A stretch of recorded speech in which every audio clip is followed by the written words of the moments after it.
Hey guys, we're here at Carrizo Springs and I just wanted to tell the story of Harry Teal while I was sitting on the main street that he was probably shot on. So you can see in the background here just a little bit of like the foundations as they go up the main street, and the main street itself is right here. Yep, right there.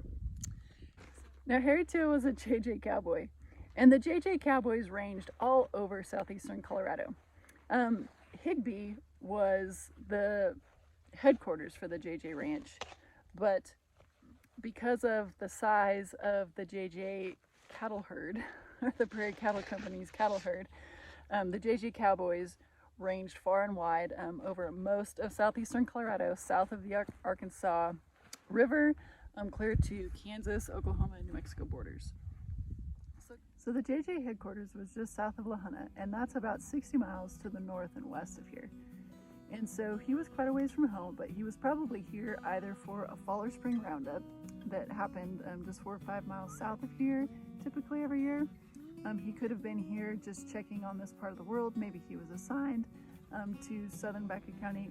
You know, we don't know exactly why he was here at Carrizo Springs, but what we do know is that he decided to come into town and blow off some steam and spend some money.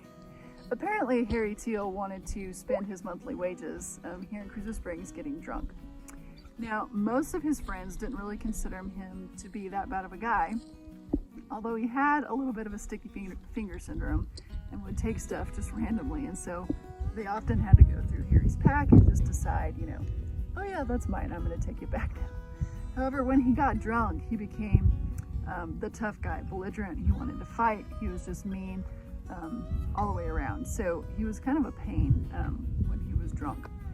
And unfortunately, that led to his demise here in Carrizo Springs. So Carrizo Springs was known as kind of a rough place. And this story is one of those stories that kind of gave Carrizo Springs that reputation.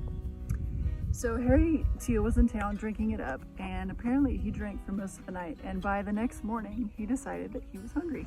And so he decided to find a cafe that would feed him breakfast.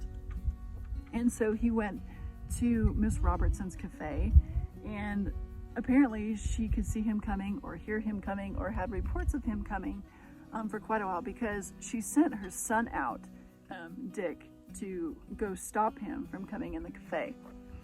She didn't want him coming in the cafe. She probably thought he would destroy something. Maybe he was just being super belligerent. You know, there's probably lots of reasons, you know, why she didn't want him coming in her cafe at that point. And so she asked her son to go tell him to not come in. And her son was a young man at this point, probably in his teens. And he did go out and ask Harry Teal to not come in, but it didn't work. And Harry Teal pushed past him and went into the cafe, throwing his 6-shooter there on the table and demanding breakfast, apparently with a whole bunch of foul language. So Dick went back into the kitchen, telling Harry, you know, I'll be back with your food. And instead of coming back with food, he came back with a shotgun and shot Harry Teal in the head. So it seems like such an abrupt ending to the story, but if we put ourselves in the place of Dick Robertson, he was a young man, probably didn't have that much, you know, experience with, you know, belligerent people, and having lived on the western frontier, arming yourself and protecting your business was just kind of part of what happened in the world at that time. And Harry Teal was definitely threatening. He was aggressive. He was belligerent. He had his pistol out. And so Dick felt threatened enough to come back out and shoot him with his shotgun. And with Harry having his pistol on the table, you know, it was considered a fair fight, because it wasn't like Harry Teal hadn't drawn his gun or didn't have a gun or was facing him in the back. He was shot face first, and apparently the shotgun blast took off the top of his head. And one of the companions that was with Harry Teal was Doc Ruggles at the time, and whether he was the doctor in the town or just someone that was called Doc, and whether he was with Harry partying it up or whether he was there trying to kind of calm the situation down, that is all unknown.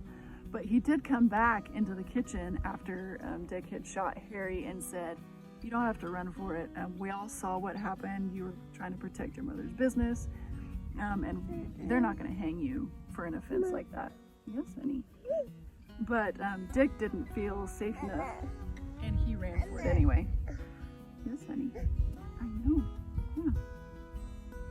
So Dick ran for it anyway, and whether he headed to the Oklahoma Panhandle or to Trinidad or to parts unknown, we don't know. All we know is that he did not return to Carrizo Springs.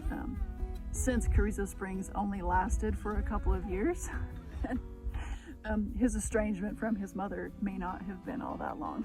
So, now whether this shooting happened in 1887, 88, 89, 1890, we're not entirely sure, but the likelihood is that it probably happened in 1888 or 1889, because that's when the town was really in its heyday. But the story of the shooting of Harry Teal is one of those iconic Western town stories, and took place right here in southwest Rebecca County. Now, Harry Teal is buried at the Carrizo Springs Cemetery, which is on the Sykes Ranch State Wildlife Area as well, about a mile to a mile and a half east of where the townsite sits. And he is buried there, and in one of those graves. However, we don't know which grave Harry Teal is buried in at this point. At least I don't, because I've looked for his headstone multiple times and I've yet to find it. And so I don't know the exact year that he was buried or the exact grave that he is in. But that is where Harry Teal is buried, and that is a little bit of a discussion about the shooting of Harry Teal and how that probably came about right here on the main street of Carrizo Springs.